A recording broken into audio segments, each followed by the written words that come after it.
I think I know what this is. Houston, we have a package. Hello? No matter where you are, the Strowman Shield home security system guards your home. With next-gen perimeter protection, 24/7 monitoring, and interior motion sensing. And right now, get a free Strowman Shield security system and doorbell camera, all professionally installed, for free. Shield your world, the Strowman Shield. There's no need to drive around South Florida wasting valuable time looking for a new or certified pre-owned Acura. Go to the #1 volume sales dealership in the Southeast United States. Craig Zinn's Acura of Pembroke Pines. Purchase with pace and space in a dealership tailored to your needs. From home buying to providing that personal touch. Contact the 2020 Satisfaction Award winner Craig Zinn's Acura of Pembroke Pines. 888-776-5123. That's 888-776-5123. Or visit them at 15601 Pines Boulevard in Pembroke Pines.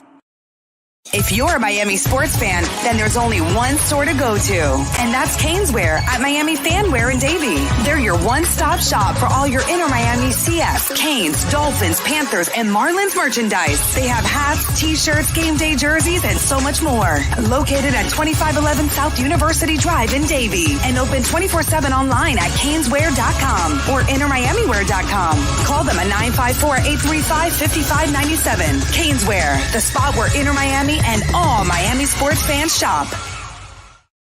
All righty then. It is Thursday. Time for the Squared Circle Digest. Of course, I am Sean Stanley here in my beautiful Miami Garden Studios.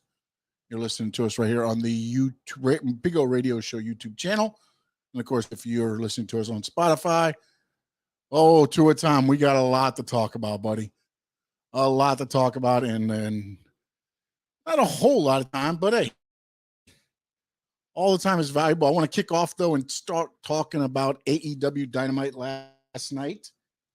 And with those in the chat right now, what were your thoughts on AEW Dynamite? I've got my thoughts written down here in my handy-dandy notes. But I want to interested in yours. And I'm asking from this because this is the way I looked at it. Hey, Terry, what's up, my man? So from a fan's perspective, I thought the card was entertaining. I thought the card was, as a fan, it was entertaining. It was a good card. From a business standpoint, I didn't think they did enough to sell the pay-per-view.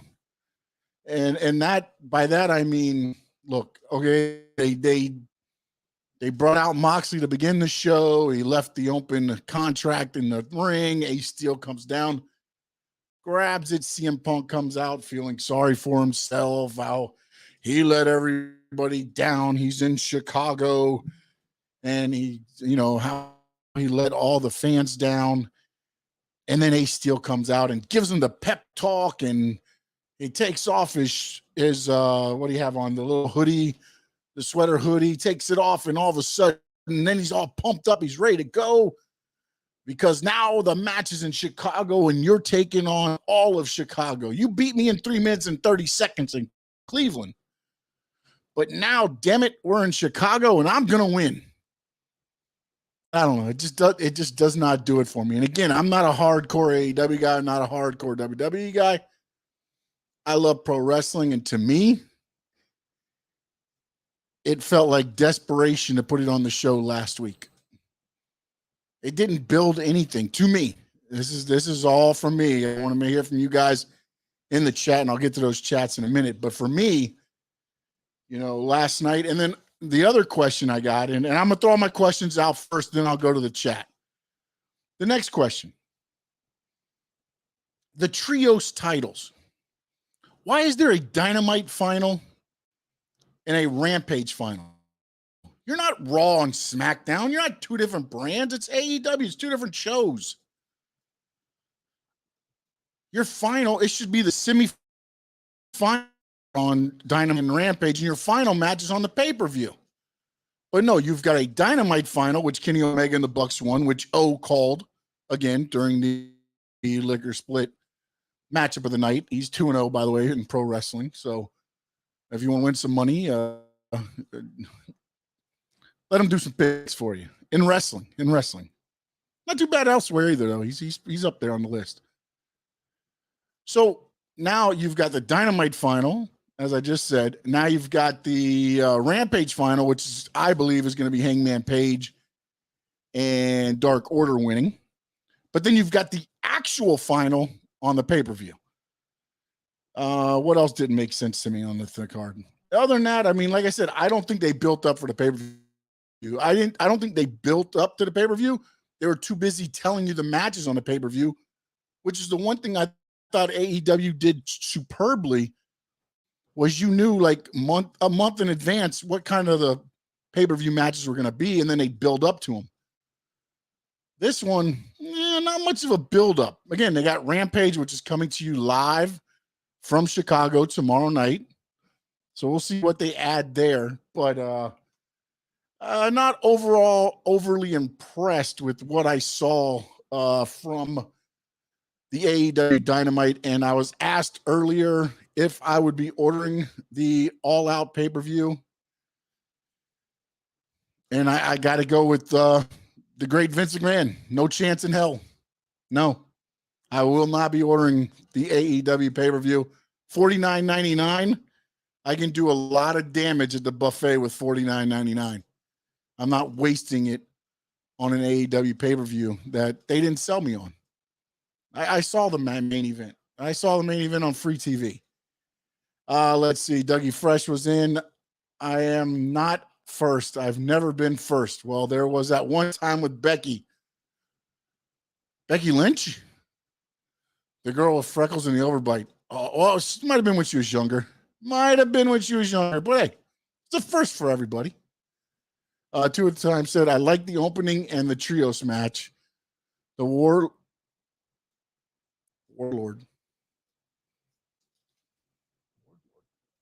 I mean, Wardlow. I was like, Wardlow. He threw me off. I was like, Wardlow. FTR squash match was unnecessary. Yeah, but again, it was to, at least they put them out there to, at least they're going to be on the pay-per-view, and you had Sonjay Dutt taking notes because, again, they're borrowing the Motor City Machine Guns from Impact Wrestling, so they technically weren't going to be on AEW there. Punk Steel segment was cringeworthy, quite honestly. I just thought to me, it was all cringeworthy, man. Even I love Moxley and the way he comes out and the persona he brings up and all that, and the fact that he just threw I would have much rather had somebody else, another wrestler, come out and be like, oh, I'm going to get the contract, take it to the back to sign it. And then all of a sudden that wrestler's laid out, and then you're trying to figure out who's going to sign it, and then wait till the end. And then maybe at the end, I mean, at least make it, something more than what it was. To me, it made no sense. It's like, oh, I'm in Chicago. I've got all of you, and we will beat Moxley. It's like, bro, come on, CM. You're punking us all out by putting on free TV 3.5 minutes in Cleveland to get some ratings. And now we're going to run it back. They didn't add stipulations or nothing. Why not do it like an Iron Man match or something? Add a stipulation to it. No. They have, I mean, dude, it is ridiculous. They have the 0 hour. They have 3 matches hour. Your 0 hour is usually, setting up your matches and talking about the matches that night, which, again, not saying it's all that great. I'd probably rather have the matches there, but we're going to get into those matches because I'm going to give you the winners and the losers of all 3 pay-per-views. We're going to start with the WWE Clash at the Castle. That is Saturday at 1. Saturday at 1. Sunday at 4, it's NXT When Worlds Collide. And WWE NXT, however you want to look at it. And then at 8 o'clock or 7 o'clock for the 0 hour, it's AEW All Out. So we're going to get into a lot of those matches too as well during this. So in between my predictions, I'll jump in on the chat here. Let's see. Steve Chapman, what's up, Terry? What are your thoughts on Kenny Omega? He didn't look like himself, still looks injured. I still think he's injured, which is, again, that's why he's doing the trios right now. He can start working in slow. He can get his stuff in. The match isn't dependent on him the whole time. it gets him back out in front of the crowd. And, you know, again, he can work, man. I mean, the fact that he worked as injured as he was, man, kudos to him. I got nothing. Like I said, man, and all this stuff, when I'm sitting here and talking about, none of it goes on to me on the performers. I just think some of the booking aspects of the AEW are a little at times. Tuaton says if WWE would have done that Punk Ace segment the day AEW faithful would be bearing it. Oh, of course.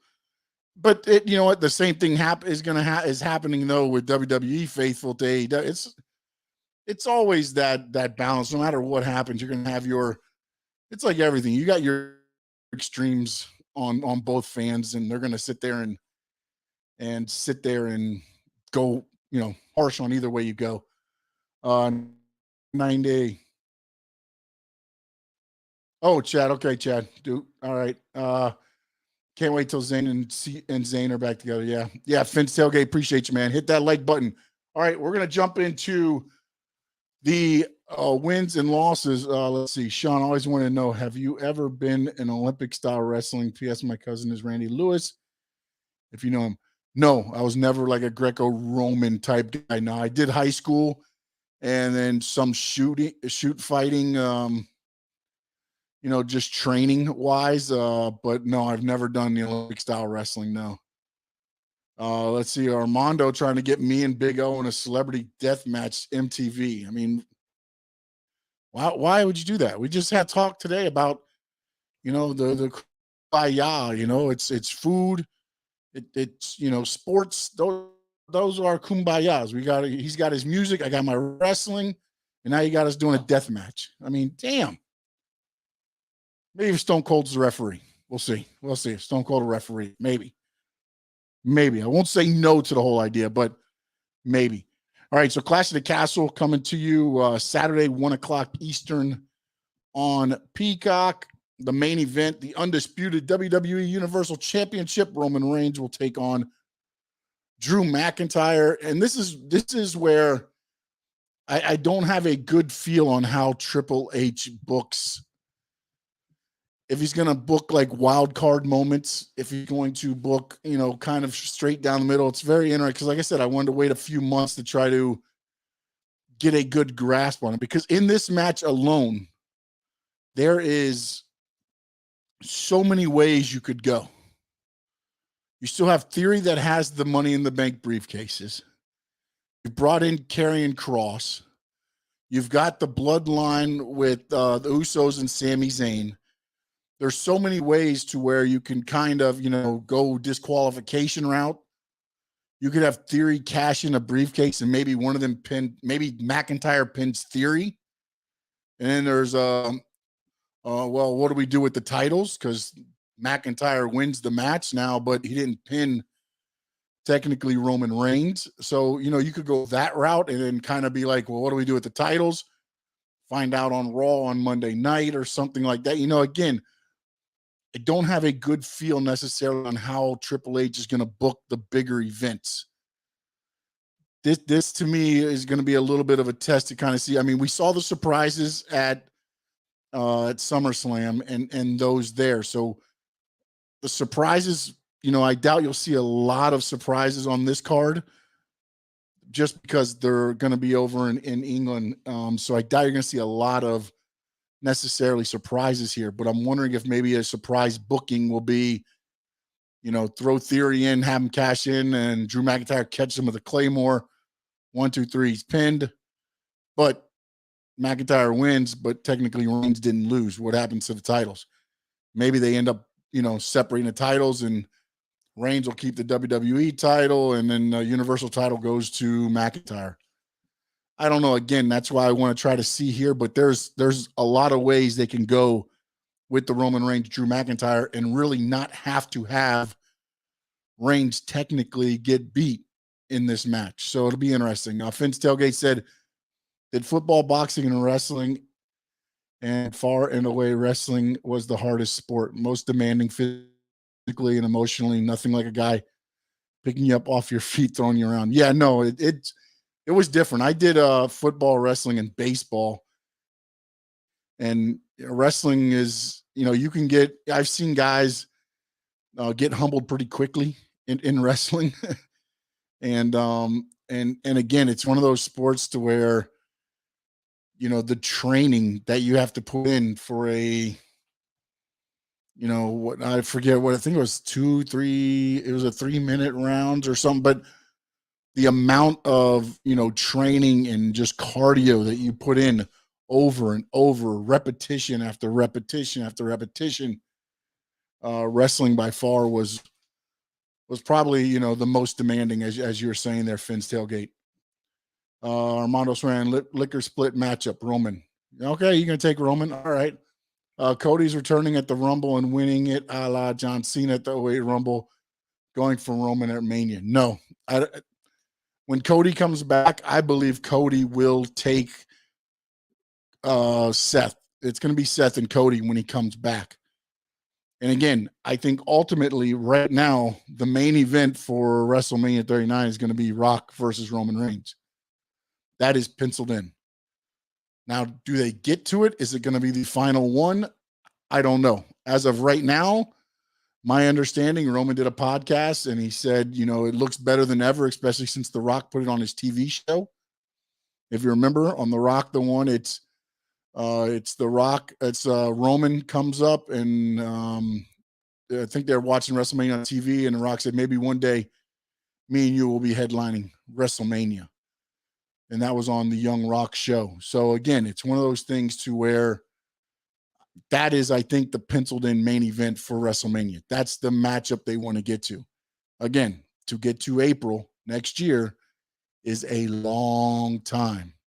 And The Rock does a lot of movies, and we'll have to see how that goes. 2 times, Roman and the Bloodline are so over. Hard to see him dropping the title, but I do wish he wasn't part-time. The belt needs to be on TV more, so I could see them taking one off of him. Yeah, but also, I mean, again, he said that he would do the TV and the stadium shows. A lot of the stuff is just, they're just not writing stuff for him to be on the TV all the time necessarily. And then also, again, maybe he's filming something also. You don't know, necessarily what all's going on there. I mean, he is more part-time. He's not doing, the house shows, but for the most part, he's doing all the big shows. And he said he's going to do TV. So, I mean, he's doing a little bit more than part-time, but again, I know what you're saying. And again, we'll have to see where it goes and what they do, because there is talk that they want to take the titles off of him. And I'm not saying it's a bad thing, but you have to do it right, because Roman Reigns and the Bloodline and all that stuff right now, they are right now what the WWE is right now. They are the WWE.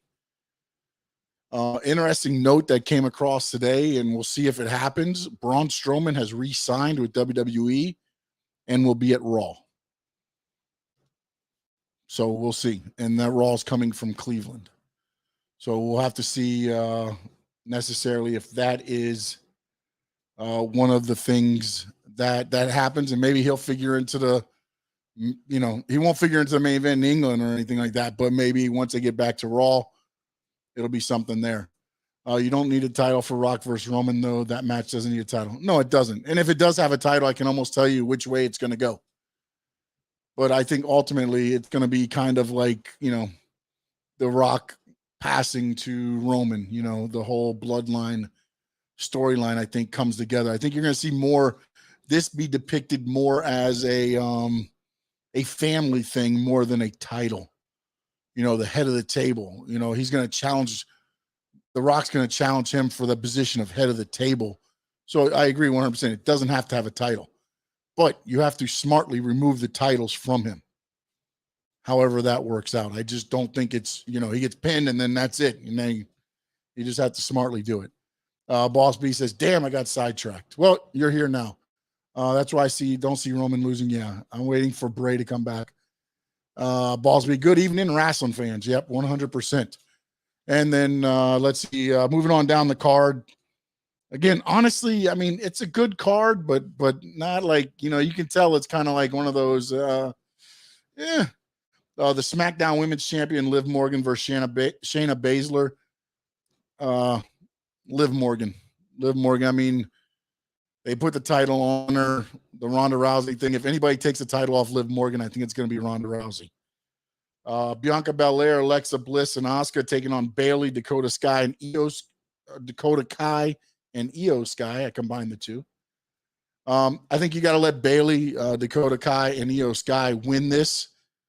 They're the new faction. They've been running roughshod. I think you'll see a lot of offense from Bianca Belair, Alexa Bliss, and Asuka, but I think ultimately Dakota Kai, Io Sky, and Bayley will steal a victory here and to keep that, that momentum going. Matt Riddle versus Seth Rollins. This is going to be another interesting one for me to watch to see how Triple H books this. And the reason I say that is because I think you can drag this out a little bit, meaning that Seth Rollins, again, the whole thing about the divorce, the family, all the way they went in on Raw. This was, my understanding, it hasn't been, booked as any type of stipulation. So the disqualification again can come into play. And then you can build it up to a no disqualification match at the next pay-per-view. I mean, you've got to give Riddle offense on this, and Seth Rollins let him get his ass kicked all up and down and everything else. And then, or maybe, the only thing is the way Seth Rollins has been booked in this angle, he has to get his ass kicked. And maybe he can steal a victory real quick and get out. But to me, if he ends up pinning Riddle, it's going to take away a little bit, which is why I think Riddle's going to get so incensed. Seth Rollins will keep doing his talking, running his mouth, and Riddle just start, grounding and pounding. The old MMA will come out of him, and you start seeing him, I believe, just maybe pounding on Seth Rollins until the ref ends up disqualifying him. Or Riddle beats him clean. I don't see Seth Rollins winning this match, and if he does, I don't see how Matt Riddle can advance and still look, to be the Riddle, because they're kind of booking him differently. Remember, he used to be I love you, Randy, man. You're my hero, Randy. And now he's fired up. He's got that like MMA style sense to him now. And if he loses to Seth Rollins, I believe all that just goes right down the damn drain. The IC title match, I think this is going to be a freaking hard-hitting contest. Gunther taking on Sheamus. I think they're going to beat the crap out of each other. But I think Gunther has to keep the title to keep that meaning. Again, remember what they're doing with these mid-card titles, the U.S. title and the Intercontinental. You've seen it on Raw. You've seen it on SmackDown. They're doing the vignettes. They're making them mean something. I think Gunther needs to win this match to keep that title and keep that relevance to that title, and to keep building that title, that prestige of what the Intercontinental title should be. And then you got Edge and Rey Mysterio taking on Judgment Day, which is Balor and Priest. Look, at some point, Dominique is going to turn. I don't know when that's going to be. I got to believe it's going to be on a pay-per-view. This one kind of makes sense with what happened on Raw, where he just kind of handed over the kendo stick to Rhea Ripley. But, Judgment Day has to win this match, which is why I think Dominic will make the turn, I believe, maybe, possibly here at this pay-per-view Clash of the Castle. Or maybe he accidentally does something and costs Edge and Rey Mysterio. Like he jumps up to get the ref's attention. They end up doing something, and then they keep rolling it along until Dominic turns on Rey. But I think ultimately you're going to see in that, and maybe they add to it here, actually, now I'm thinking about it and talking it out. Maybe, again, Rhea jumps up, Dominic, maybe jumps up. They're going back and forth. Rey's got one of them pinned. They're able to do something. Rey blames Dom. It starts building up, festering, and then ultimately you'll see the turn on the father. And it'll be, I think this will be a very interesting pay-per-view. I'm looking at those two matches that I discussed, Riddle and Seth Rollins, and then the championship match to kind of get an idea of where Triple H, the booking method. And again, you're not going to learn it from one pay-per-view, but if you start seeing a little bit of a, consistency on how he books those matches, ultimately, I think you'll start seeing and understanding more of what they will do in with Triple H and his booking. The Usos are boring. I don't know, man. I don't know, Boss B. I don't think they're boring. I think they take the back seat to Roman. Sean, what do you think would be the who do you think would be the one to take the title off Roman? I mean, to be honest, Drew's in a position, it's in his hometown or it's in his home, whatever country. This would be a time to do it. But at the same time, you can't just go in and pin Roman Reigns. That's the problem. That's the dilemma I have. Now, if you get Karrion Kross involved and he does something to Roman, or like I said, you throw Theory in there and then, maybe they do some kind of stipulation since he pinned Theory. Theory became a member of the match. It was a triple threat match. The champion doesn't have to be pinned. Drew McIntyre pinned Theory. Drew McIntyre wins the championships. Roman doesn't get pinned. Roman gets screwed. So you can keep going with that, with Heyman and him getting screwed. We'll have to see which method Triple H goes with, because, man, to me, there's a lot that could happen in that match, or it could just be basic and Roman wins and it's clean. I mean, but there's so many options available for booking there that could help out. What about the new women's champions? I didn't see that coming. I did not either, honestly, but reading a lot about what's going on, Raquel Rodriguez is the reason they won the title belts. Raquel Rodriguez is going to get a monster push, and this is the beginning of that push. So we'll have to see how they end up taking the titles off of them. I was hoping, and again, I didn't get riled up about it like some people did, where again, everybody gets mad at WWE and AEW because they didn't do what we wanted them to on Twitter when they never said they were going to. I was hoping we would get the CM Punk John Cena moment as they were celebrating, the boss music hits and Naomi and Sasha walk out of the back with the titles, and you add that match to this pay-per-view card. You can unify the titles right there.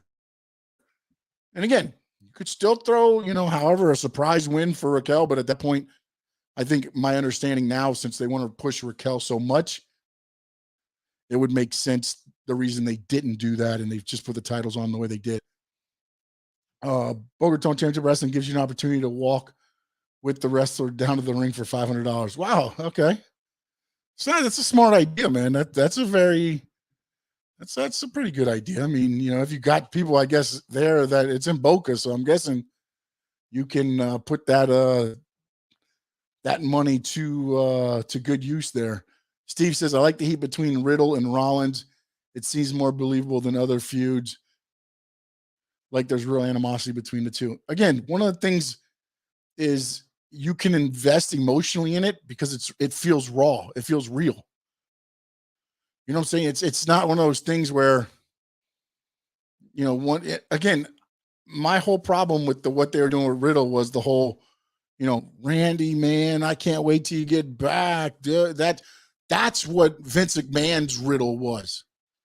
Triple H's Riddle is Matt Riddle, the MMA. Come out and kick ass. And this has kind of been the chance for them to rebuild that, and then also Seth adding, the gasoline to the fire for it to erupt the way it has. And again, it takes a good antagonist to set a storyline like this up. And Seth Rollins is the guy you want to see get his ass kicked. And we'll see if that happens. Boss B, Sean, I blame you. I can't get enough of going to these shows and watching. Reignite that flame. Listen, boss man, I'm glad I could help, buddy. I'm glad I could help. Look, man, like I said, dude, I love pro wrestling. I love this since I watched it with my dad and my grandfather when it was championship wrestling from Florida. Saturday mornings with Gordon Soley, and it was, Dusty and Kevin Sullivan, the one-man gang. And Mike Graham, Barry Windham, Kendall Windham, Blackjack Mulligan, Sir Oliver Humphrey. You had all those guys, man. That's what I grew up on. Tyree Pride, Sweet Brown Sugar, Scott McGee. I mean, dude, there was some of the fabulous ones were in and out, and Tories were there. I mean, they used to do the circle and they used to couldn't wait until, Miami Beach Convention Center. It was Sunrise Musical Theater. It was the War Memorial Auditorium. Those three areas here. And then every once in a while they do at West Palm Beach and a show there, So, and then when WWE came, it was James L. Knight Center, So those were, since then I've been hooked, man. Since then I've been hooked.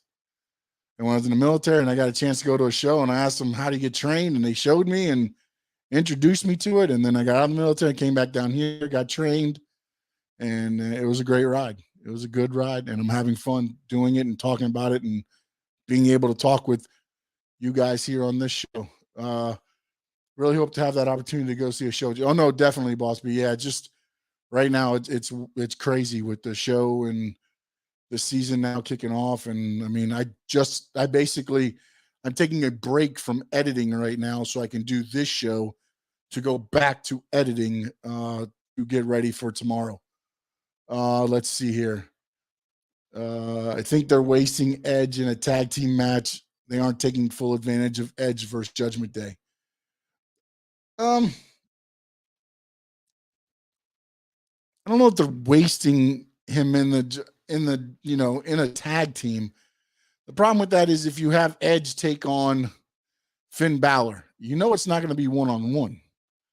At least this way you have the illusion it's 2-on-2. And it's more of a fair fight. Again, I think ultimately what you're going to end up getting to is some kind of match, something like that between, I believe it's going to be Damian Priest and Edge. That seems to be the way it's working. Finn Balor's kind of doing other things, but I think ultimately you're going to get Edge and Damian Priest probably in a cage at some point at one of these upcoming pay-per-views, or maybe they'll just do it on Raw and kind of blow off that there. We'll have to see, though. Again, it was Edge had a vision of what he wanted Judgment Day to be. At the time, the Vince McMahon regime did not have that same vision. That's why Edge got out of Judgment Day. He was like, if it's not going to be, what I want it to be, then I don't want to be in it. So he became the ultimate person that should battle Judgment Day to help build up these younger guys. Heard Tyson Fury is supposed to be ringside for the Drew Rowan match. Hope it doesn't cost Roman the title. To a time, my understanding on that is that Tyson is going to be there for the pay-per-view, but he's not going to be physically involved. Again, that can change between now and Saturday, but the understanding was that he's going to be there as a member of the WWE universe, but not as a member to get involved. But we will have to see and wait. And then honestly, if he does get involved, I believe there was a little dust up between him and Drew. So I don't know that he would cost Roman the match. May end up costing Drew the match. Raquel Rodriguez getting the rocket strapped to her back. I like their NXT gimmick better.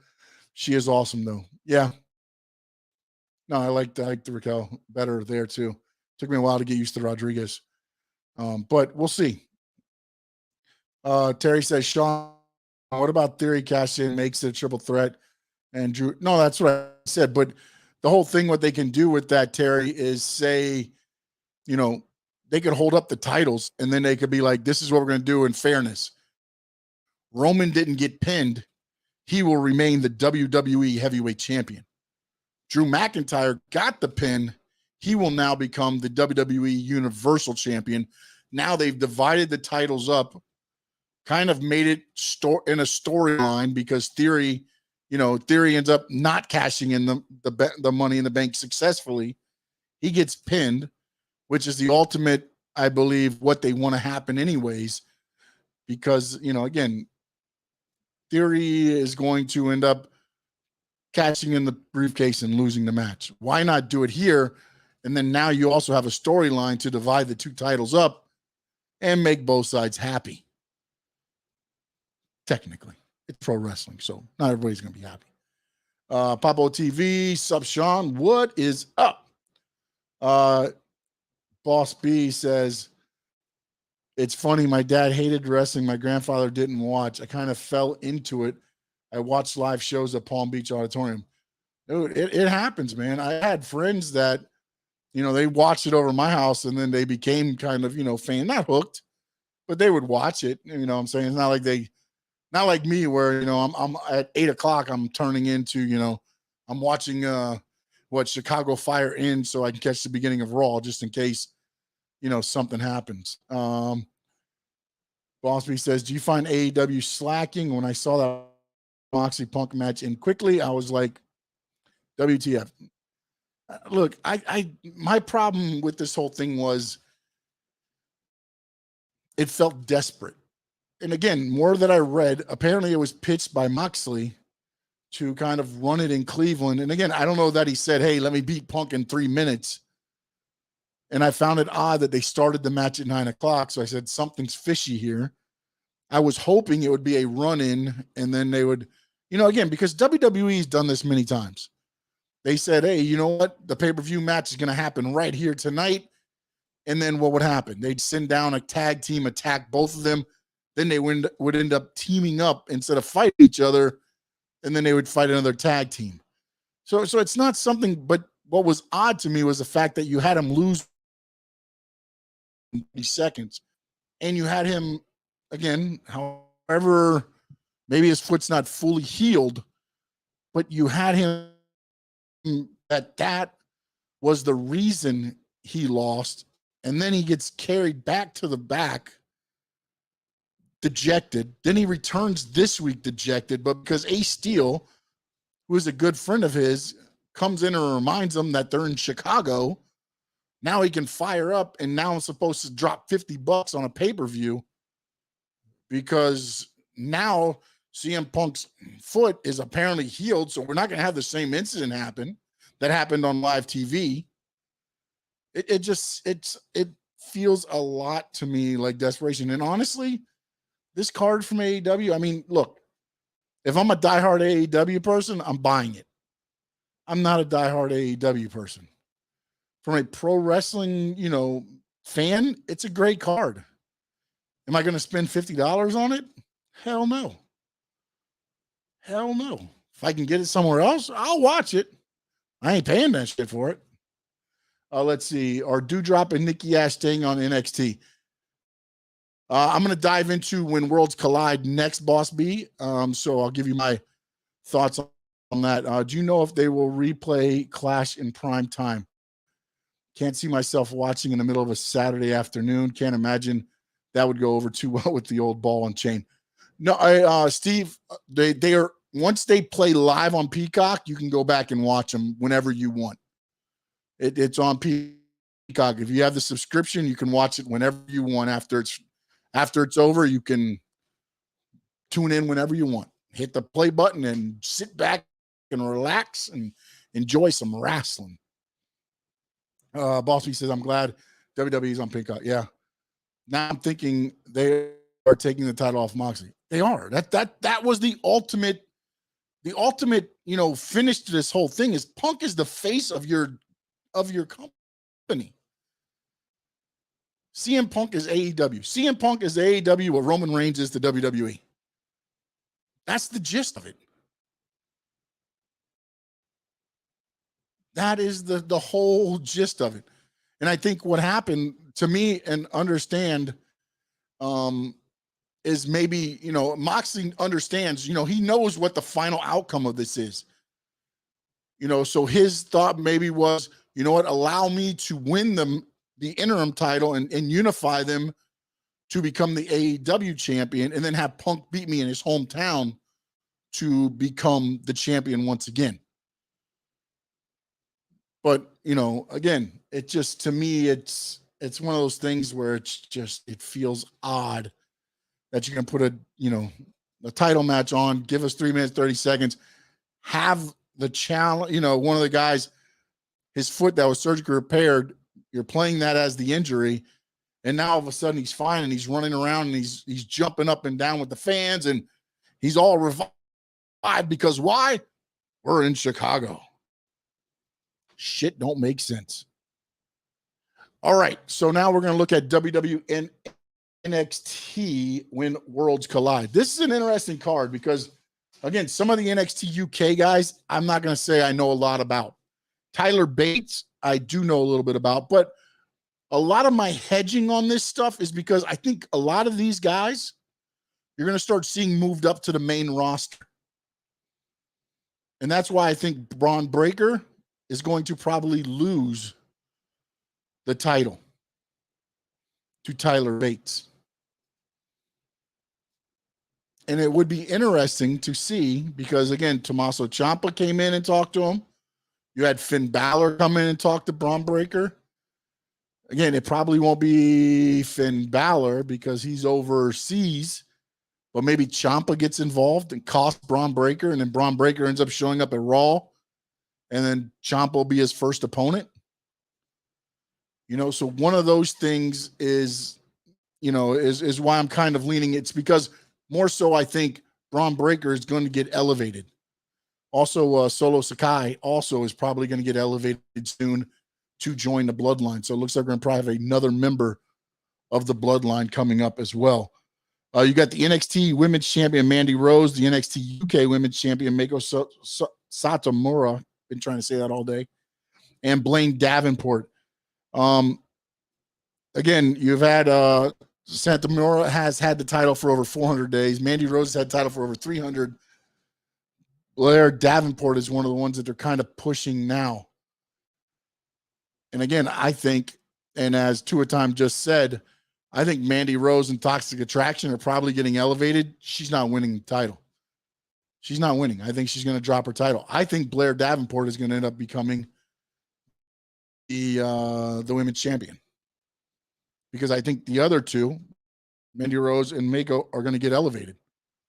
Because they're going to, again, Triple H and Stephanie are going to want to make a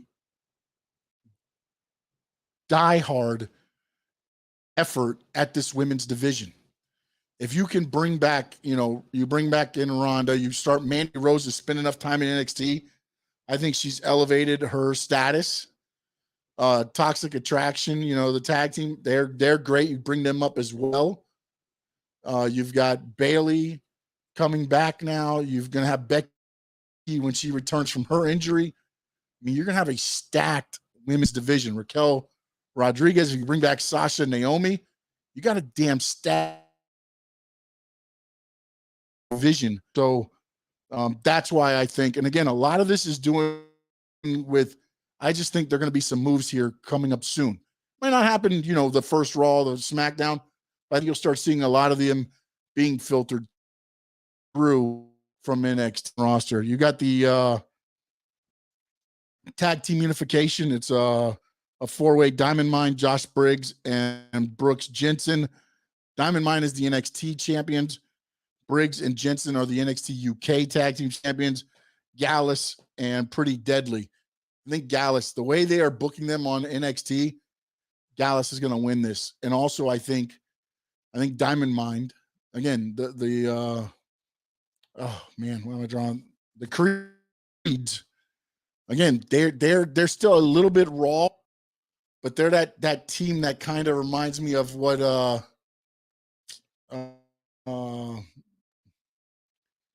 the Alpha, when Gable and what was his tag team partner? The one that was Kurt Angle's son. I can't think of his name now. He got injured and he hasn't wrestled since with his neck.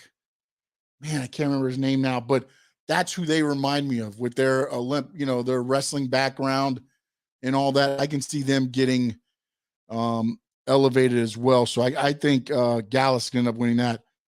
The women's tag titles, Katana Chance and Kaden Carter taking on Doudrop and Nikki Ash. You're seeing the change in attitude of Nikki Ash. She's dropping that ASH, the almost superhero. That's going to be gone soon. They're even talking about probably bringing her back as Nikki Cross. And they're even talking about dropping Doudrop's name and bringing back Piper Niven. So I think you're going to start seeing that. Now, I don't think you take the titles off of Chance and Carter just because as hard as they have worked to get to that status. Those Jason Jordan, thank you to a time. Appreciate that, my man.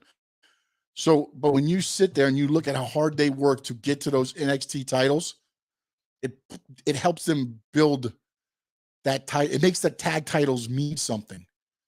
To me, if you put it on Doudrop and Nikki ASH, they don't mean as much. I think on Carter and Chance, they mean a lot more. I think they will end up retaining the titles. And this is the match.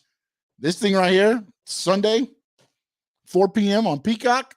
Thank God it's not NFL Sunday. Carmelo Hayes, Ricochet, may be the match of the day, including in AEW. Again, that trios. I'm very interested in that. I'm interested in the casino, and we'll get into that in a little bit later too. But these two guys will blow the damn roof off the place. And again, I think this is Carmelo Hayes' opportunity to show that he belongs on the main roster. And the interesting thing here is, I think they end up flipping. Carmelo Hayes loses the title to Ricochet. Ricochet stays on NXT. Carmelo Hayes gets elevated up to either SmackDown or Raw. So those are my predictions for when worlds collide. And I'm going to jump back here into the chat real quick before I jump into AEW All Out, because I know you guys want to hear everything there. Oh, my dad's in. How we doing, Dad? Let's see. My thoughts on MJF. There's two a time. Been hearing he's the Joker in that casino ladder match. That would be an awful idea. It would be great booking for MJF to cost Punk the match in Chicago. But here's the interesting part. And I've been hearing the same thing. And honestly, I was kind of thinking the same as you. I'm like, why waste the return in the Casino Battle Royal? But if you win that, what do you win? A title shot at any time you want. So it kind of turns into the Money in the Bank. So what's saying Punk doesn't beat Moxley? MJF comes in and wants his title match, and he walks out of Chicago the champion. Just, again, booking-wise, do they do it? I don't know. If they do just bring him back to be in the Casino Battle Royal, I think you wasted an opportunity. But hey, again, I'm not a booker. I'm not the guy that has to produce weekly TV shows. I'm just a guy that gets to talk on a microphone about how much differently I would do something playing the results every Tuesday and Thursday. So, but to me, two a time, I agree. It would be a waste to just have him be in just the casino ladder match. Now, if he wins it and he brings it back, and he cashes in later that night, that I could see. Sean will be down in Hialeah this Saturday for Bash at the Brew. Next Friday in Kissimmee to watch Conquer Kissimmee 3. Is the Bash at the Brew 20? Is that LeKay against Gangrel? Is that for the CCW title, Boss B? If it is, I'm going to go with LeKay in that one. I'm going with LeKay over Gangrel. There's another prediction. I'll throw a CCW prediction in there. Two at time says Braun, Carmelo, Cameron Grimes, Mandy Rose, Tox Traction, all ready to be moved to the main roster. 100%.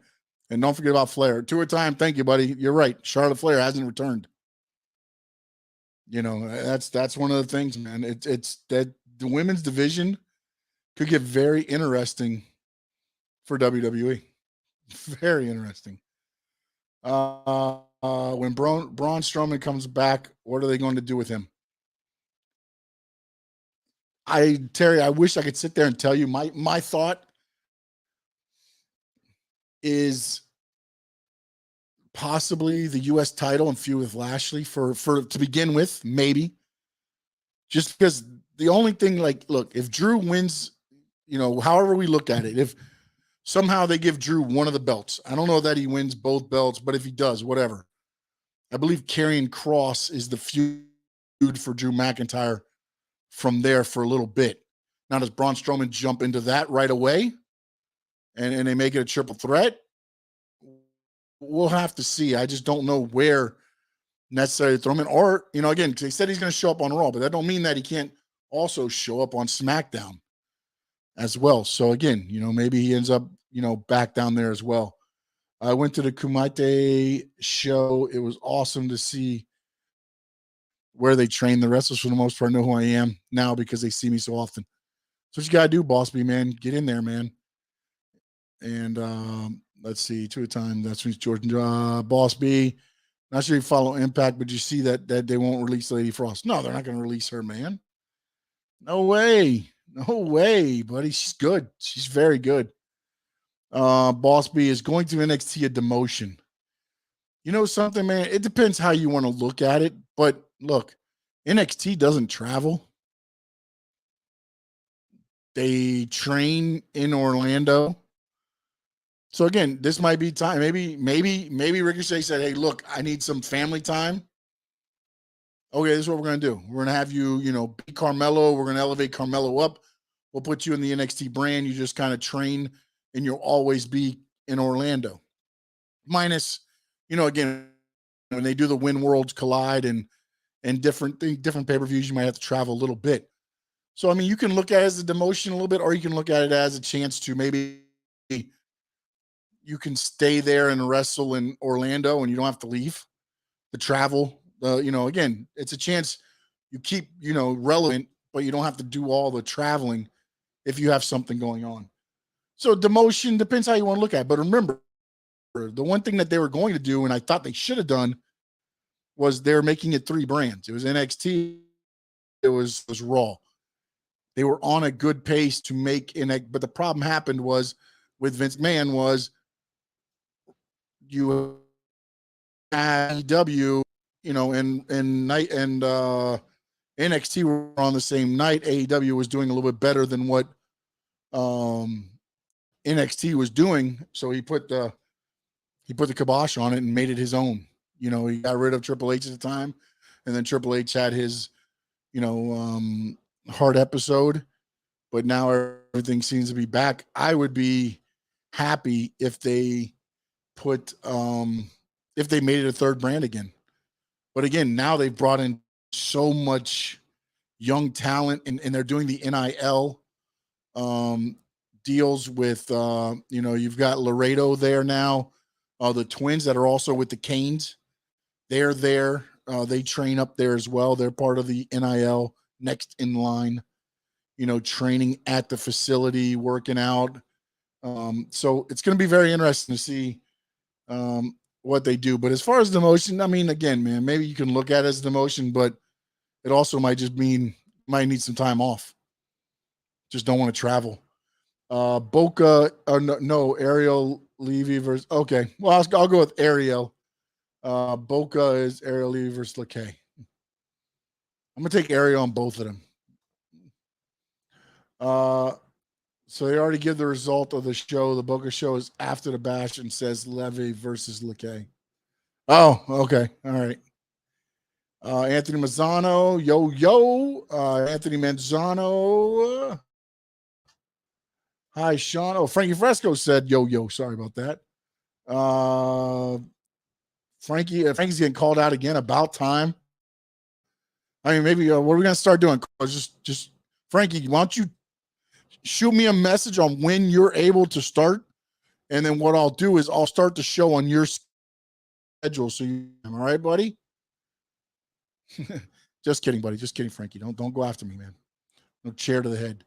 Anthony asked, Sean, do you think this is a good thing for Ricochet? Maybe he chose to do this and he wants. Yeah, I think. Look, again, Apollo Crews doing the same thing, man. They had him do that gimmick, and now he's back in NXT. He's kind of, building himself back up. And also, again, man, you don't have to travel. Again, you can still travel. they might throw you on a loop or something. But again, NXT, just because you're in NXT doesn't mean you're demoted or anything like that. I think some people are looking at that a little bit too much when they look at NXT. And plus, they need people. You got to have veterans to work with some of those young talents. You can't just have a bunch of young talent down there fighting each other. You end up getting people hurt. Serena Williams heading to WWE. Send the GOAT, baby. Send the GOAT. Frankie comes in already. I got a good question. Why does AEW like to do multiple events in the same city? Doesn't that hurt the attendance? Again, it's one of those things. Remember, whenever WWE does WrestleMania, they're there Thursday through Sunday. Whenever they do, SummerSlam, it's usually a Thursday through Sunday. So they kind of do the same thing. They do their own little, what do they call it? It's not Access is WWE. They do fan access or something. They do something a little bit differently, but they also do all the, the setting. They give you like an hour and a half. You have 6 wrestlers. You buy a package and you can go and, meet the wrestlers, and they got the same thing. They always do those setups. And then also it's just logistically, and you're doing your show, Wednesday in Chicago.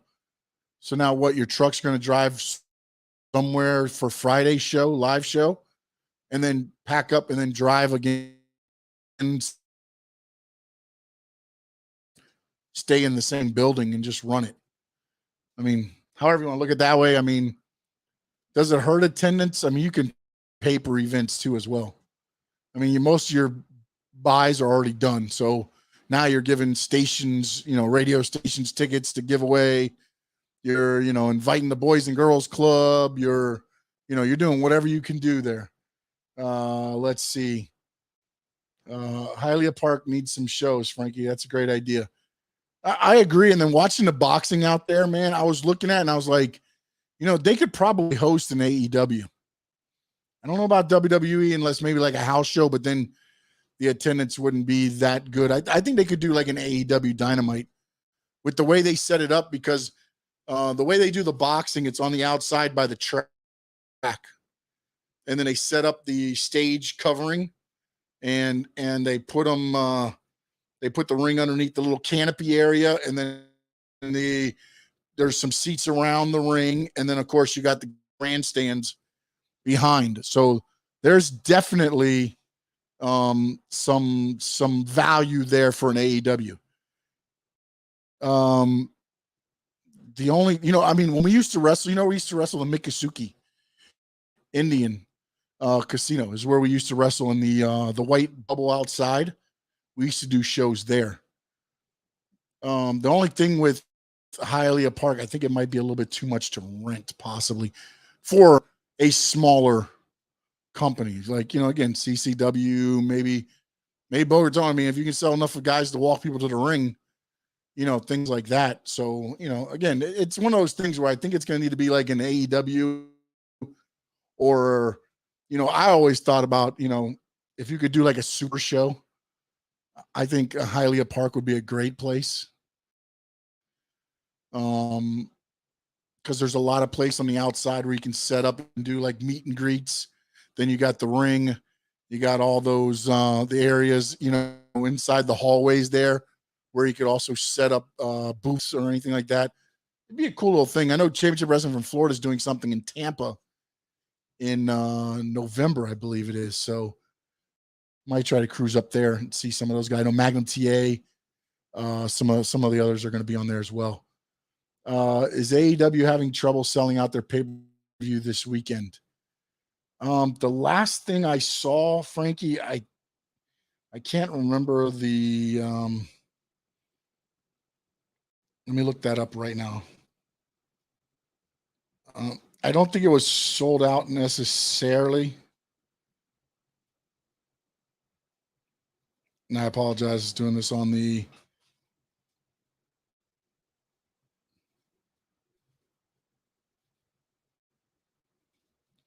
just put tickets available for AEW All Out. There are still seats available.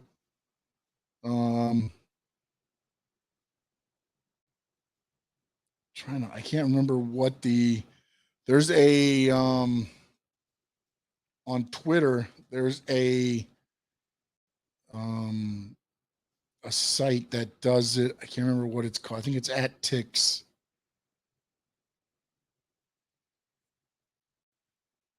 @WrestleTix. This is it right here. Hold on a minute. So Clash of the Castle right now has capacity is 67,000. We'll go through the shows this weekend. The capacity with their setup is 67,500. They've distributed 62,594. Just a little under 5,000 tickets available for that show there. AEW All Out capacity with the setup is 9,197. Tickets distributed 8,527. Available tickets 670.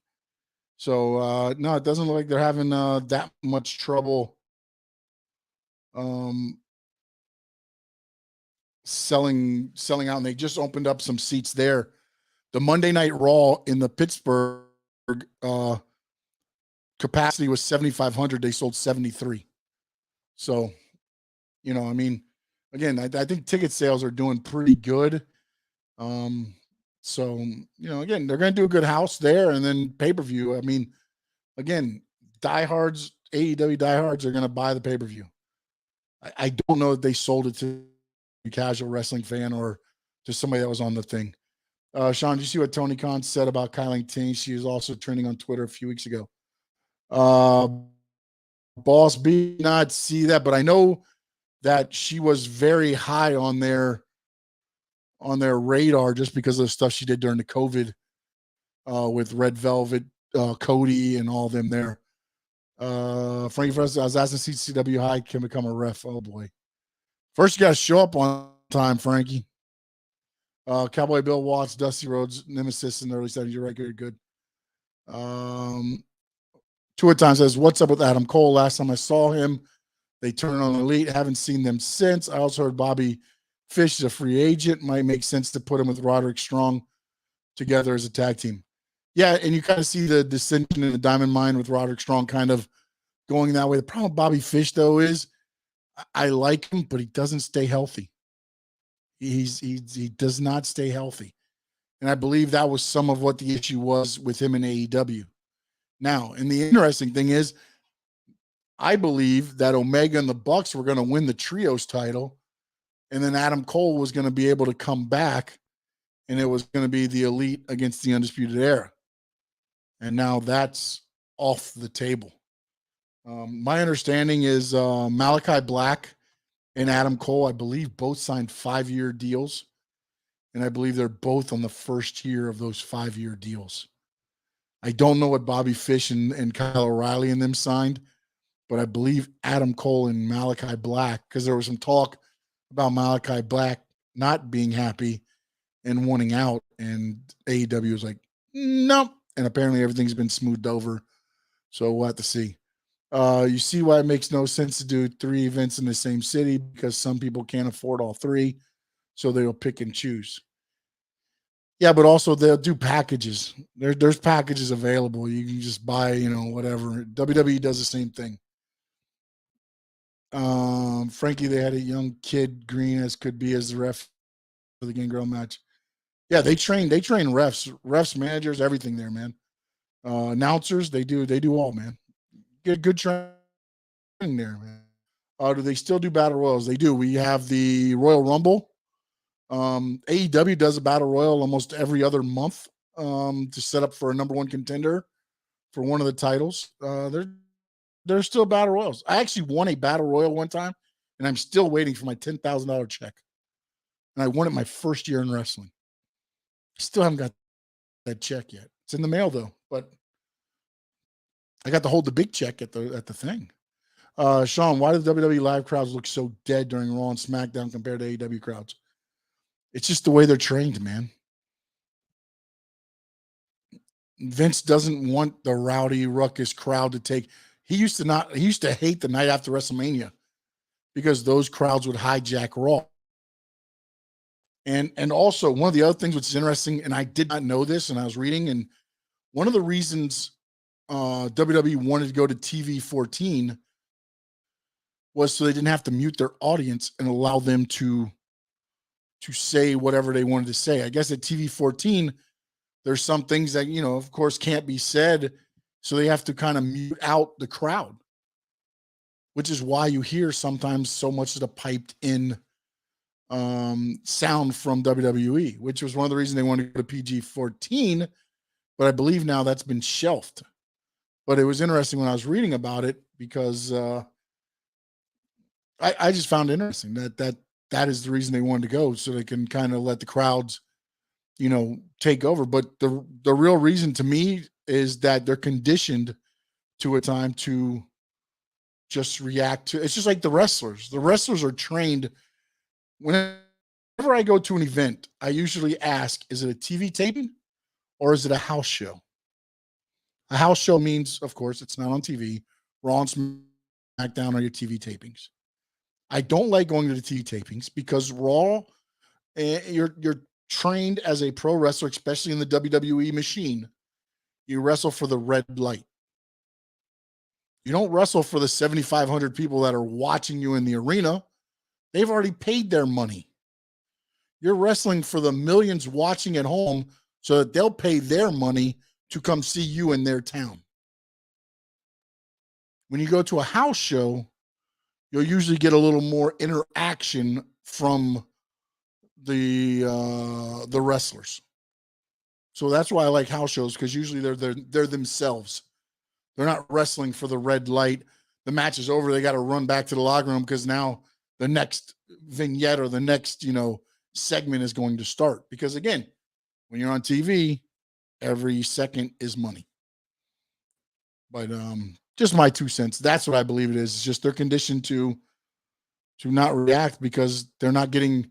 Look, how many times you see AEW? CM Punk was sitting there in the thing, waving his hands up, riling up the crowd. When do you see that from WWE? Every once in a while, you'll see Roman kind of peer into the thing and acknowledge me. You know what I'm saying? Like every once in a while, you'll see the interaction. In AEW, it's every promo almost. During a match, they'll go up to the rope and, it's almost like an independent show feel. And Boss B and Frankie and some of you guys that have been to independent shows will understand this. They get in the ring and the first minute of the match might be just them going up to a turnbuckle, raising their hand, the crowd boos or yays. Then the other one goes up and does the same thing to get the reaction going. You kind of just build up the crowd. You have those crowd interactions, whereas WWE is you wrestle. Get the people that haven't paid yet, get them to pay. These guys, the people here have already paid. Let's see here. Sean, did you have a show Tuesday? No, I did not. I forgot about my daughter's open house at school, and I did not leave there until almost 9:30. Greater Good, Sean is the man. Got to support his broadcast when I can. I appreciate you, Greater Good. Sean, would you ever be a ref? Frankie, I'm kind of in a situation where I don't know that I could be a ref because I would look bigger than a lot of the guys you're in the ring with. That's one of the problems. You don't want the ref looking bigger than everybody else. And I don't mean just my stomach, so we'll see. Would I be a ref? I would love to be a ref, but I don't know that I could be, again, times have changed in wrestling. The refs used to be, kind of the stick guys or maybe an out of shape guy that, was, your 5'5" out of shape guy. Now you're getting a lot of the women refs, which is awesome. WWE, I think, has 2 or 3 on their roster now, which is amazing. So we'll have to see. You know what? I haven't even got into my AEW All Out, and I saw Terry asking, what are they doing with the Danny Garcia Jericho storyline? I'm going to go through the AEW All Out. I'm going to start with 0 hour. That's going to start at 7. Go through these real quick, get your questions, answer, and then we'll close it out for the night. I appreciate you guys so much. Don't forget to hit the smash button. If you're not subscribed already, please do get the notifications Tuesdays and Thursdays. I may even jump on here on Sunday before the AEW pay-per-view if the when Worlds Collide in. I might jump on Sunday, possibly, kind of go over what already transpired, and then go more into what's happened up until AEW. So 0 hours going to have the AEW All Atlantic Championship Pac versus Kip Sabian. To me, I know they're going to try to build up Kip Sabian a little bit, but Pac has to win this. Pac has to win this and keep it going. FTW Hook versus Angelo Parker. It's all the way. Then you've got Eddie Kingston versus Tomohiro Ishii. They've already fought one other this, or could this be another receipt for what happened with the Guevara situation and Kingston takes the loss at the 0 hour? Again, this is the pay-per-view at 7 o'clock leading into the main card at 8. This is going to be a long night, by the way. Anybody that's going to order this, going to be a long ass night. You've got, I think somebody put up there 14 matches. So we'll dive real quick. The AEW title match, I think it's Punk. Okay. The World Trios, I believe the finals is going to be Omega and the Bucks against Page in the Dark Order. I think Omega and the Bucks end up winning there. The Interim Women's Championship, Toni Storm, Britt Baker, Jamie Hayter, and Hikaru Shida. I think Toni Storm finally gets the title. And the interesting thing, and Anthony, I'll grab your question after this here in a minute. The TBS title, Jade Cargill versus Athena. Look, Jade Cargill she's got a strap on her going to the moon right now. I don't think Athena is a perfect opponent to help her build, what she's already doing. So I think it's going to be Jade Cargill. The tag team title, Swerve in Our Glory, taking on the Acclaimed. I'm glad the Acclaimed are getting some pay-per-view time. I love that fact. Unfortunately, I don't think they beat Swerve and Keith Lee. So I don't think the titles are changing hands. Bryan Danielson versus Chris Jericho. This is where, Terry, I think your question is going to come in. Danny Garcia and Jericho storyline with Bryan Danielson. One day I'm going to get this right. One day I will get Bryan Danielson correct. I think he figures into this. The only question is they're pushing so hard like he's turning on Jericho that I think it's going to be the swerve. And I think he ends up turning on Bryan Danielson and staying with Jericho and the Jericho Appreciation Society. And two things figure into this. One, how hard they're pushing him to make it look like he's turning on Jericho. And two, if he does join Bryan Danielson and Wheeler Yuta and Claudio and Mox, they don't have anybody with that same style to keep fighting with. So I think ultimately he stays away from them just because they have to have, fighters to fight. And Daniel Garcia is that person. So that's my take on the Jericho Danny Garcia storyline. I don't think there's going to be a storyline with them. I think it's going to be more Garcia and Danielson, just how hard they're pushing it to be like he's going to go and turn on Jericho.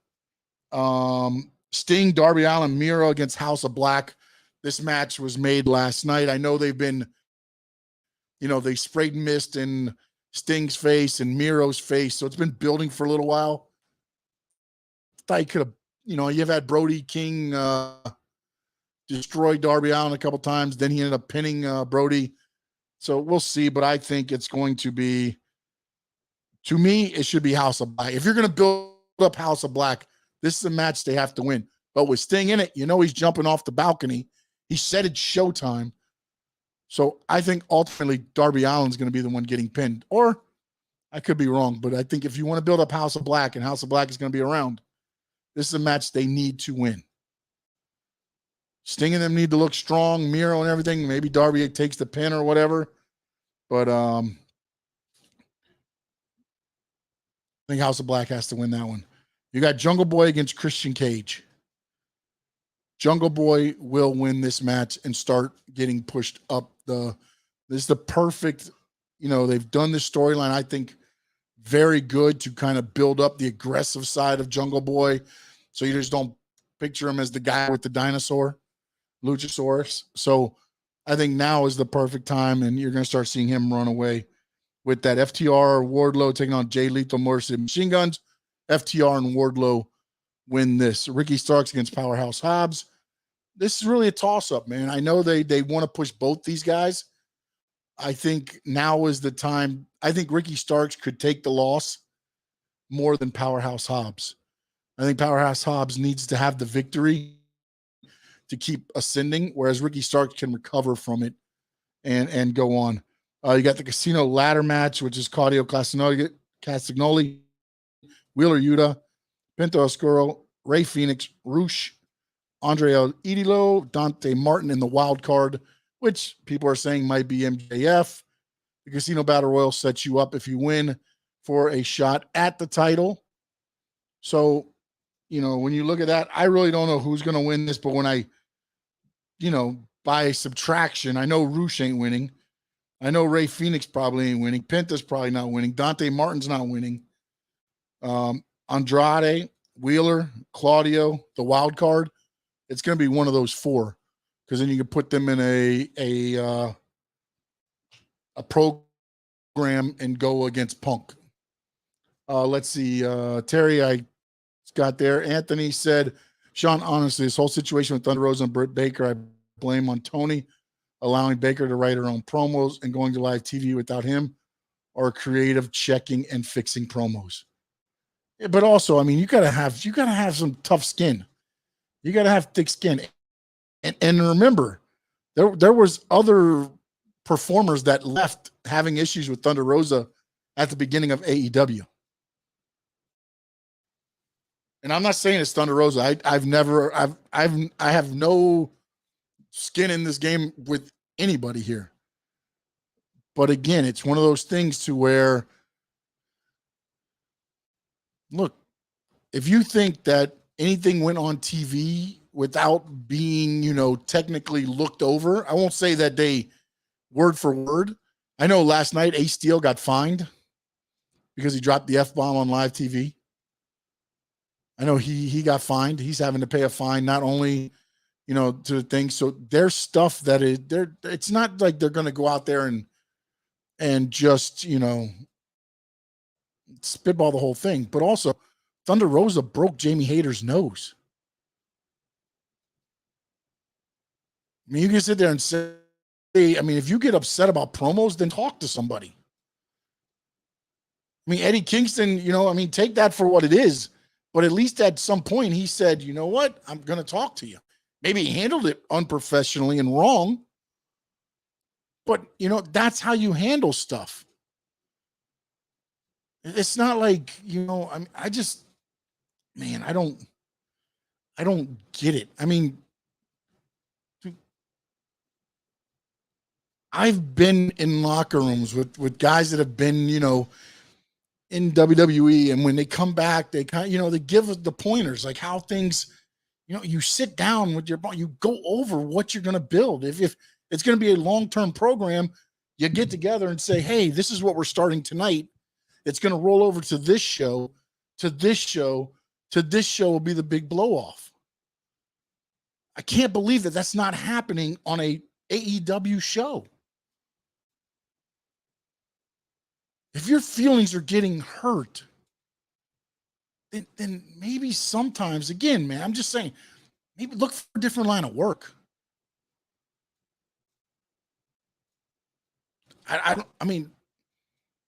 Again, it's Britt Baker in character cutting a promo.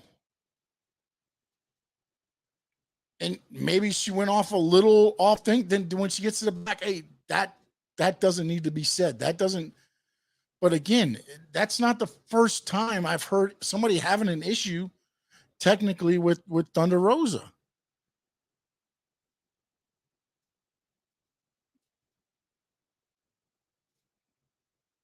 So take that for, what it is. Again, I think they have given some people too much creative, and it's hard to bring back in. But to think that somebody's just going out there and nobody has looked at what they're going to say. I can't believe that that's happening. Maybe for Stings and some of those guys, maybe CM Punk, Moxley, maybe they probably got that creative type control.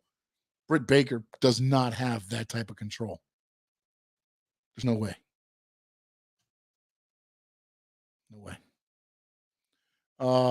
I loved when Kurt Angle came out to "You Suck." I loved it, and I loved it more when Edge did the pictures and they redid what they did so long ago when he was holding up and he's like, "I still suck," and all that. That was great. Boss B, 100%. Frankie, you, Sean, and I need to go to a show together. 100%. Greater Good said that's true about the house shows. Boss B, I saw WWE ask, what was your favorite entrance theme? What is yours? The Brood. The Brood. Yeah, Gangrel and the Brood, man. That's probably one of my favorite entrances. Or even Edge when he first started, when he's coming through that crowd. And then it would go like off and it'd be the red where Edge was coming from, and then it would find him and then follow him to the ring. Like those are cool. And of course, The Undertaker. I mean, but you just can't, everybody just can't have that damn entrance, man. Let's see. The house shows last longer. Guys are there to entertain. Yeah. You get to watch, excuse me. You get to watch them definitely have longer matches when they are in there. They had an 80-year-old BRF. Yeah, man.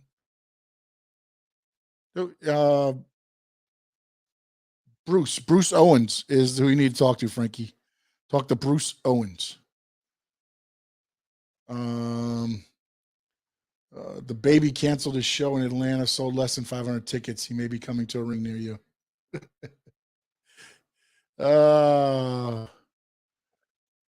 Yeah, Bruce Owens is the man, dude. That dude's been around and he's seen everything. There's not somebody, I mean, pictures with Andre, dude, awesome. Two times says Garcia will cost Jericho the match. Again, I think they're pushing too hard toward that angle to where Garcia is going to turn on Danielson and cost him. Heat Fins, hope I'm not too late. You're almost too late, man. But thank you for coming in now. Joe could be Adam Cole. It could be. I would rather be Adam Cole than it be MJF if they're not going to have MJF cost Punk later on.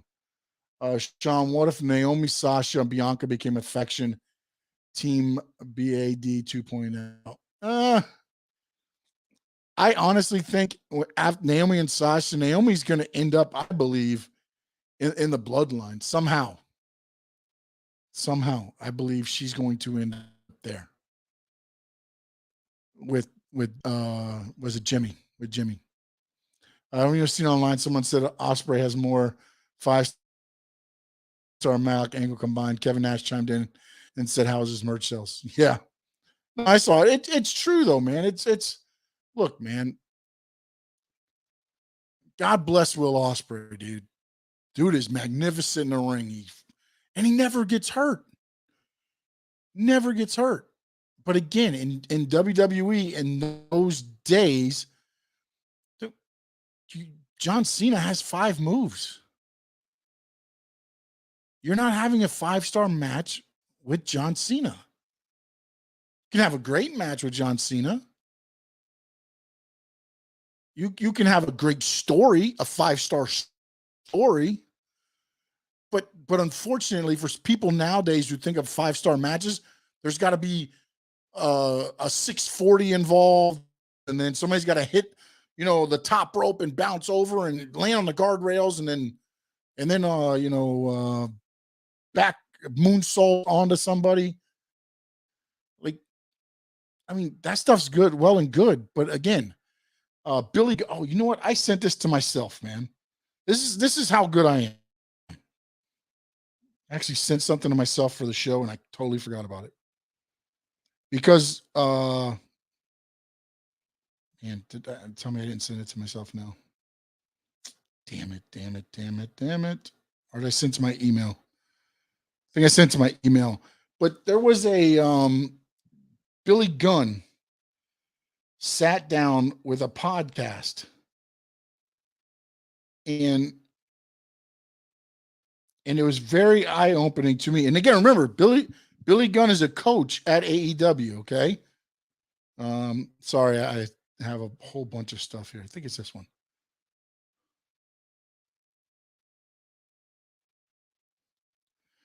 Not that one. Hold on. I know this is great TV here. Great video and everything else I'm doing here. Let's see. This is Road Dogg's one.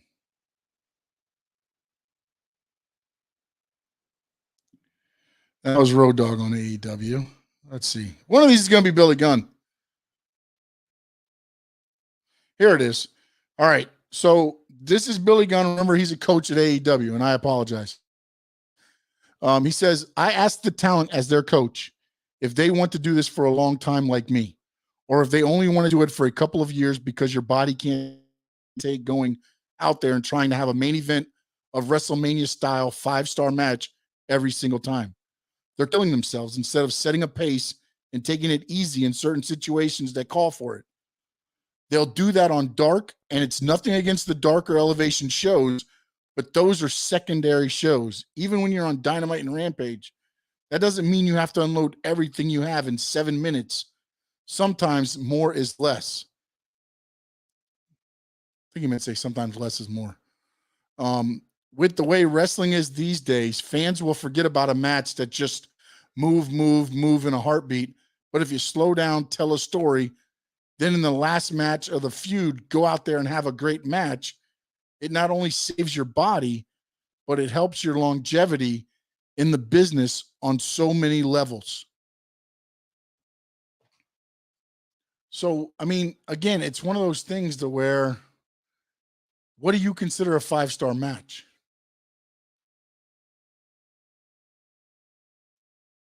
To me, if you're telling a good story, you know what I'm saying? I mean,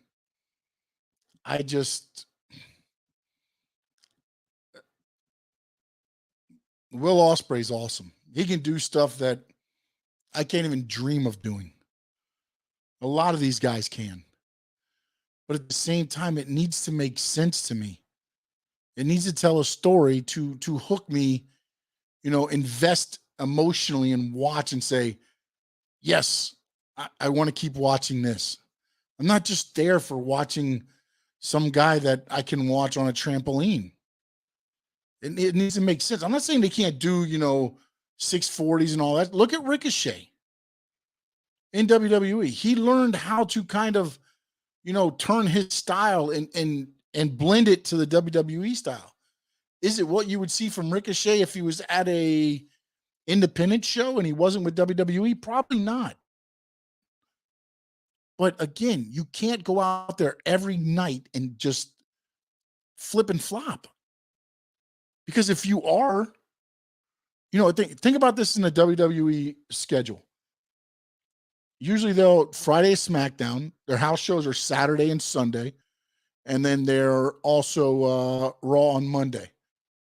Then they get Tuesday, Wednesday, Thursday are your media days if you're traveling and setting up for media, or days off.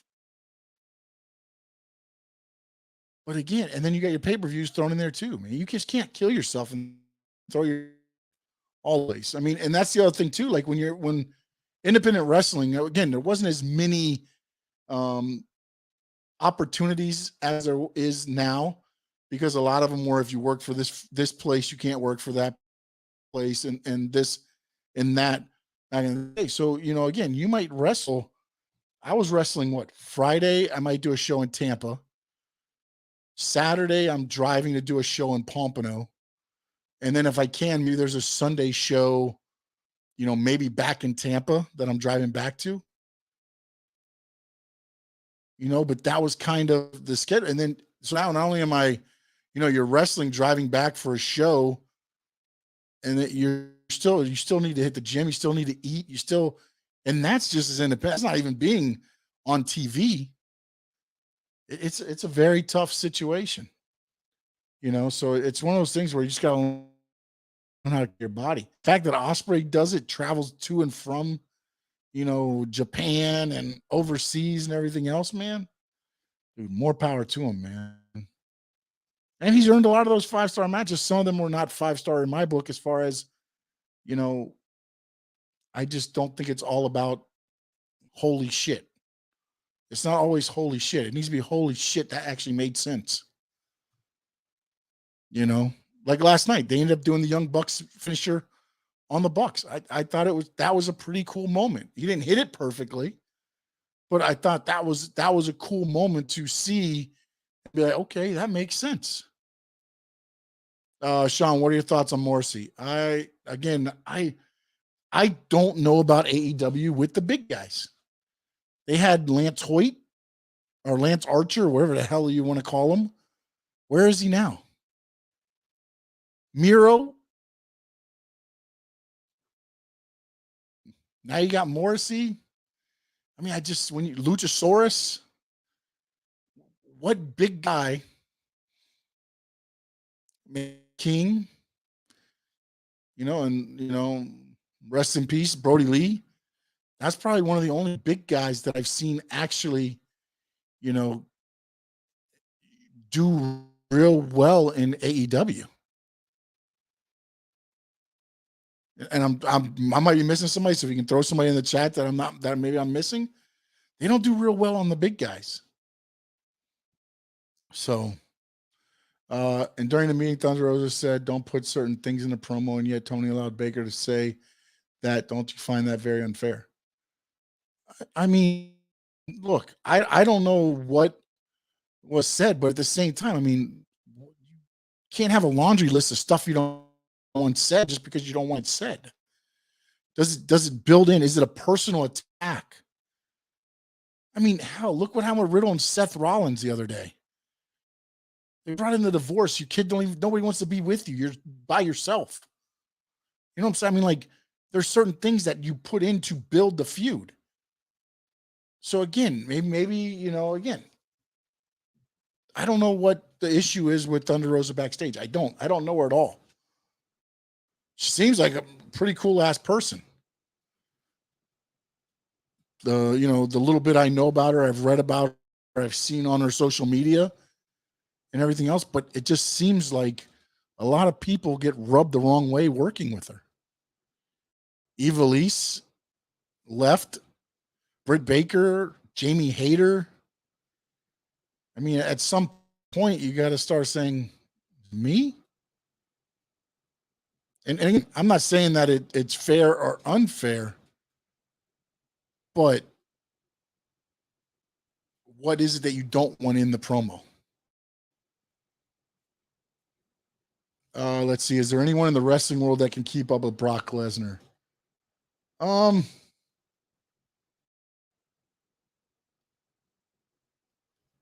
don't know. I mean, Lashley can go.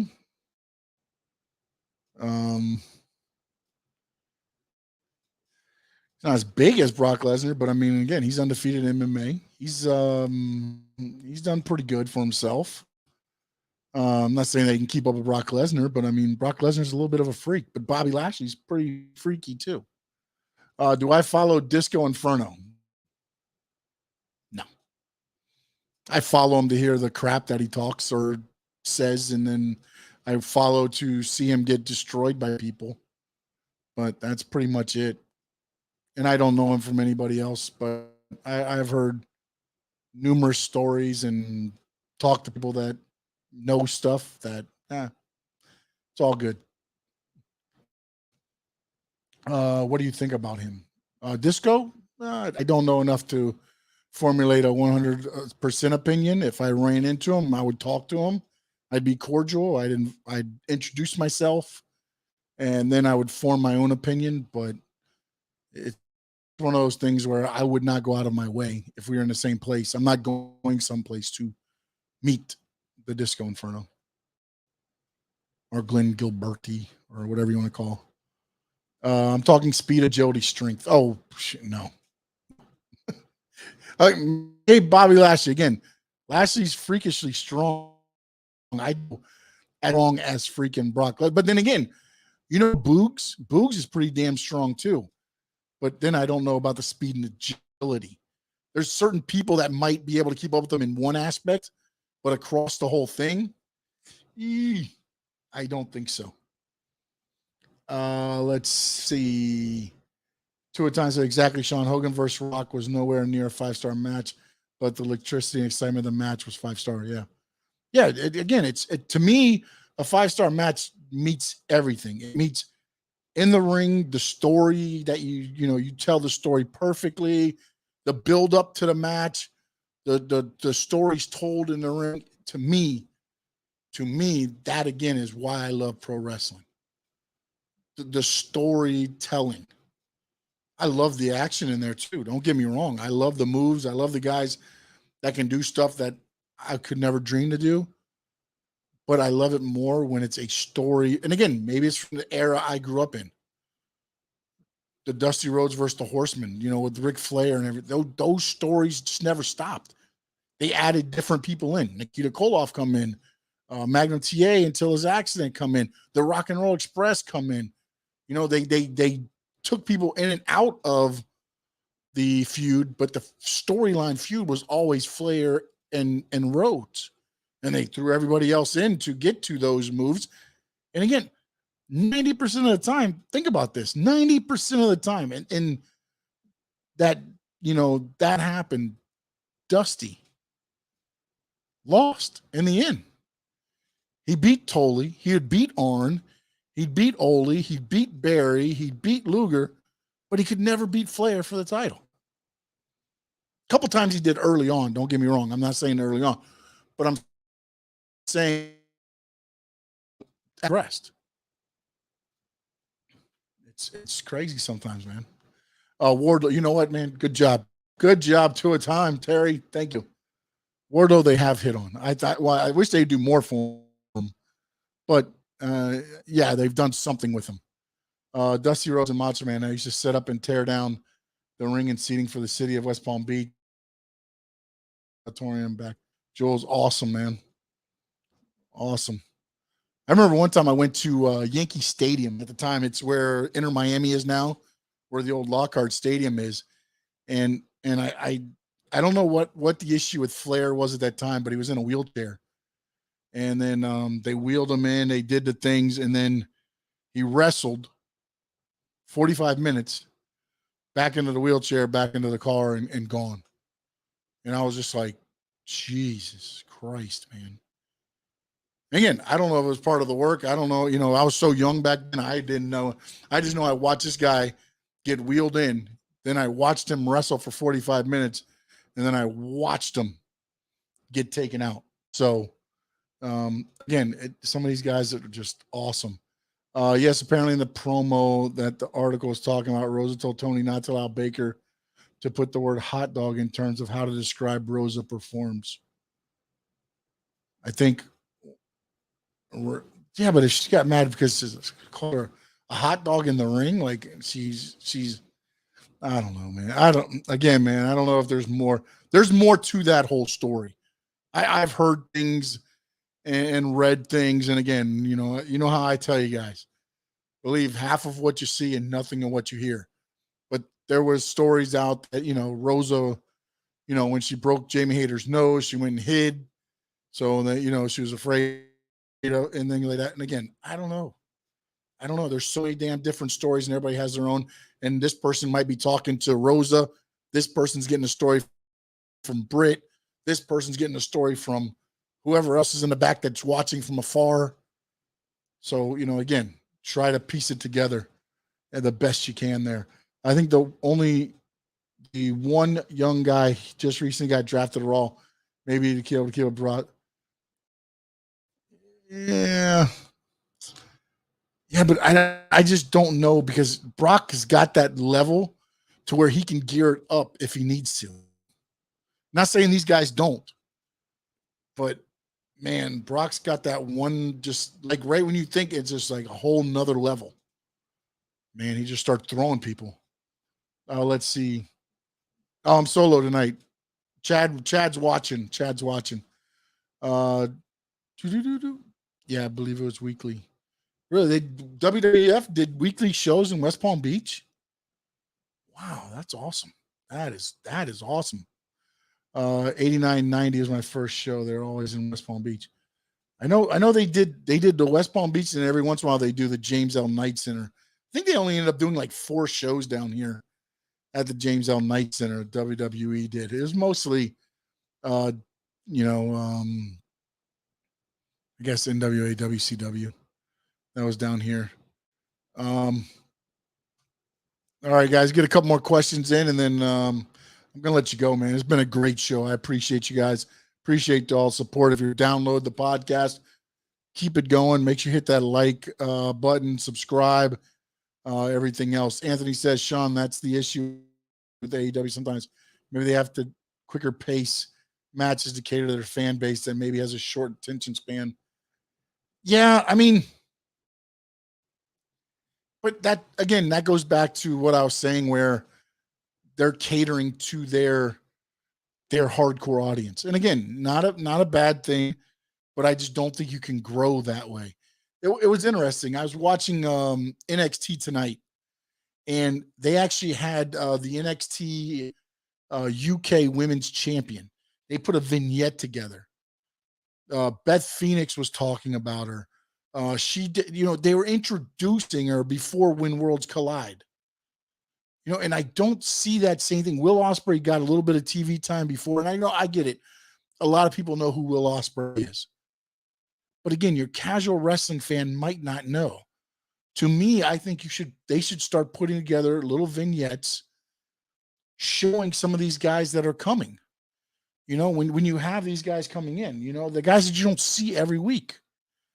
The guy Ishii that's taking on Eddie Kingston at the 0 hour. I get it. He was here for another show recently, but that's again not the casual wrestling fan.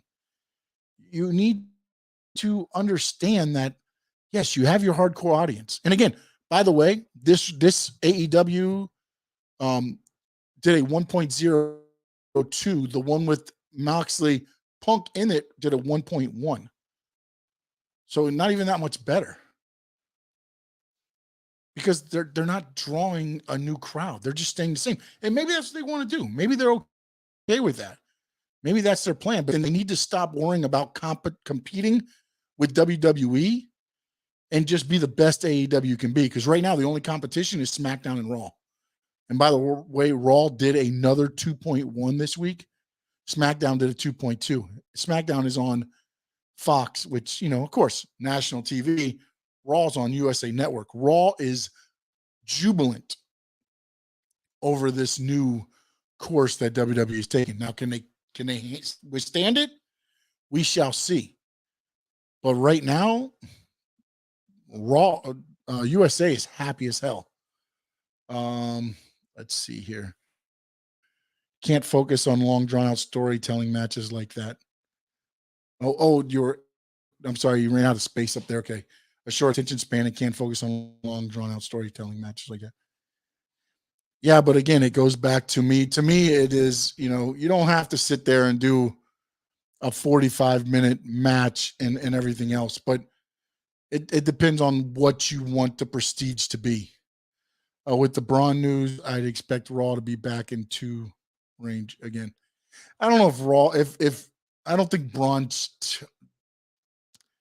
changes that much of an arrow. I think the shows have been very good. I would expect it possibly maybe to go up to a 2.2. But I think now, again, you're seeing new feuds. You're seeing new just everything. The Dexter Lumis thing. I mean, look, I get it. It's not a main event style thing, but entertaining as hell. The Miz gets ready to leave and he turns on the car. You look in the back window and Dexter Lumis is in the car as he drives away. It's just the little stuff like that, man. To me, it makes the show entertaining. I get there's the wrestling, but the vignettes, everything has got to piece together to, again, make it a show, make it entertaining for everybody. A little bit of everything for everybody. They're putting the new storylines together. You still got your storylines they're doing with Edge against Judgment Day, you know, you've got Drew McIntyre against Sami Zayn, the Usos there. I like the whole Sami Zayn Usos. Kevin Owens now getting involved, by the way, getting back into that title picture, you know. So again, they're elevating guys, and for right now, and again, I get it, it's only been what 5-6 weeks now. 3 hours go by pretty damn quick. Before, I used to be like, good God, we're only an hour into the show. I want to poke my eyeballs out. But now the 3 hours, not that damn bad. I still wish they would go to 2 and maybe make the other hour somewhere else. But I'm happy to watch 3 hours of Raw now. Not what I was before. And again, everybody, you know, kind of poo-pooed on the whole Raquel Rodriguez, Aaliyah winning the title, but I mean the tag team titles, but what do you want? Dakota Kai and Io Sky don't need the tag team titles. If they're going to build Raquel Rodriguez up, that you can't have her, you know, losing, you know, title after title. You know, she won the belts. I get it. Aaliyah did the whole change of the thing, but you saw Raquel in that match and be a force. And if they ultimately want to, you know, build them up, ultimately what's going to happen, I believe, is they'll probably turn Raquel heel. Aaliyah will end up losing the titles. Raquel will blame her. Raquel will destroy Aaliyah and then start moving on to her run to wherever they want to build up Raquel to. The Boss B, thank you, my man. Appreciate you. It is Sean, thank you for what you do. The show is great. Everyone tunes in and listens is absolutely awesome. You guys make this show awesome. I appreciate it. You guys make this show, you know, bringing up your questions and just every little thing, and actually make me think sometimes on some certain things when you bring it up, because I have certain ideas and ways I think things should go. Then I hear some of your ideas and I'm like, you know what? That could work. That could work. And what will work is right now I'm going to plan tentatively Sunday. I'm not sure how long When Worlds Collide will go, but I will look to probably come on here right before AEW All Out. So I hope you will join me for that show. Until then, Boss B, Heat Fins, Two at Time, Anthony, Jules. Let's see here. We got Terry. I think I said Two at Time already. Heat Fins. Dad, I appreciate it. Terry, Greater Good, always in there. Let's see. Frankie Fresco, late, but better late than never. Let's see here. Trying to get back through. If I miss anybody, I apologize, man, to everybody. Steve Chapman, always appreciate you. I know Dougie was in for a little bit, and I know this show went very long. Carlos, I appreciate you. Armando, Finn's Tailgate. Chad, of course, always appreciate you. Big O was in, so we appreciate that as well. But like always, man, I appreciate all of you guys. And until the next show, don't forget, you can say wrestler, you can say wrestling now. It's okay. It's allowed. Until the next time, so long from the Sunshine State.